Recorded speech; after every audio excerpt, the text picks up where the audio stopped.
चलिए आज एक कहानी सुनते हैं राधानगर गांव के हरिप्रसाद की।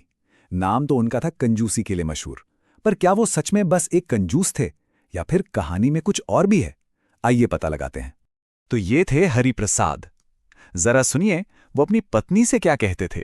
बस यही एक लाइन उनकी कंजूसी की शोहरत बताने के लिए काफी थी, है ना? पूरे गांव में भाई उनकी यही पहचान थी।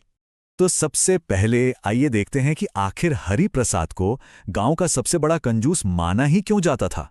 मतलब यहां तक कि उनका अपना परिवार भी यही सोचता था। अरे वाह, हरिप्रसाद के किस्से तो सुनिए जरा। अपनी पत्नी को कहते थे कि सब्जियों के छिलकों से चटनी बनाओ। मछली खरीदते तो तब तक इंतजार करते जब तक पानी की आखिरी बूंद न टपक जाए। मतलब आप सोच सकते हैं, इन्हीं सब आदतों की वजह से तो सब उन्हें पक्का कंजूस मानते थे, और बाजार के दुकानदार वो तो उनके नाम से ही कांपते थे। अब कहानी में एंट्री होती है एक दूसरे किरदार की, मदन। और देखिए, मदन की किस्मत ही हरिप्रसाद के असली कैरेक्टर का सबसे बड़ा टेस्ट लेने वाली थी। तो मदन, जो खुद एक किराने वाला था, उस पर एक के बाद एक मुसीबतें आने लगी। पहले तो घर बनाने में जरूरत से ज्यादा पैसा खर्च हो गया, फिर दुकान पर आ गया फाइनेंशियल प्रेशर, और किस्मत देखिए, बिजली गिरी, दुकान की दीवार टूट गई, और फिर जो बारिश हुई, सारा का सारा सामान पानी में बर्बाद हो गया। मतलब मदन पूरी तरह से सड़क पर आ चुका था। अब जब मदन के पास कोई रास्ता नहीं बचा, तो वो पहुंचा गांव के सबसे अमीर आदमी हरिप्रसाद के पास, एक आखिरी उम्मीद लेकर। लेकिन वहां जो हुआ, उससे तो लोगों का शक सीधा यकीन में बदल गया। जरा उस सिचुएशन को इमेजिन कीजिए। मदन मदद की उम्मीद में दरवाजे पे खड़ा है, और अंदर से हरिप्रसाद की आवाज आ रही है।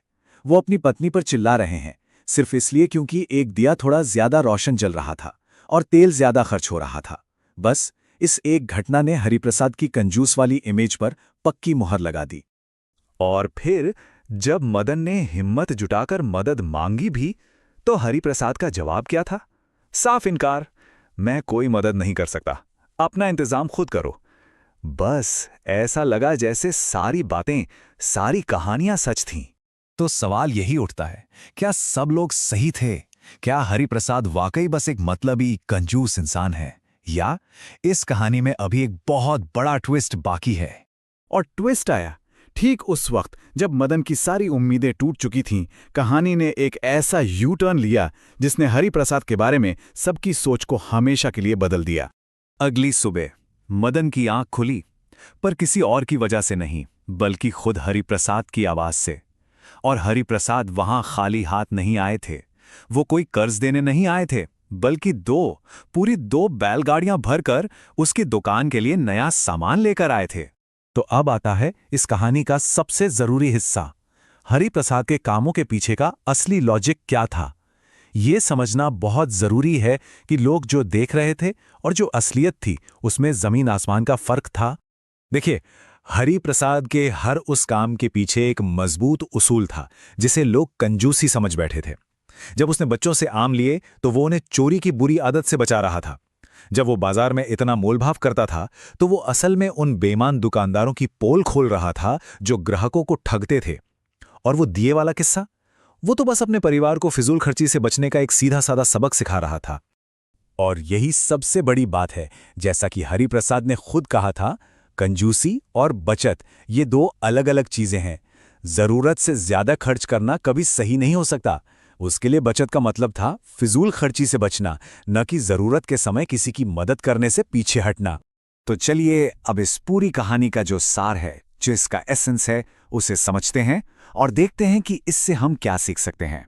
ये है हरिप्रसाद का जीने का तरीका, उनके 3 उसूल। पहला, सादगी से जियो और रोज की जिंदगी में बर्बादी से बचो।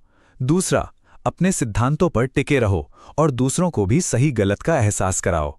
और तीसरा और सबसे जरूरी, जब कोई सच में बड़ी मुसीबत में हो तो उसकी मदद करने के लिए दिल खोल दो, बिना एक पल भी सोचे।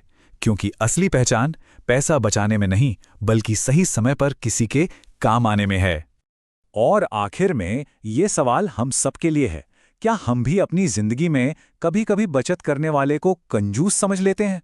क्या हम भी लोगों को उनके बाहरी बर्ताव से जज कर लेते हैं और बचत और कंजूसी के बीच का जो बारीक सा फर्क है, उसे देख नहीं पाते? इस पर सोच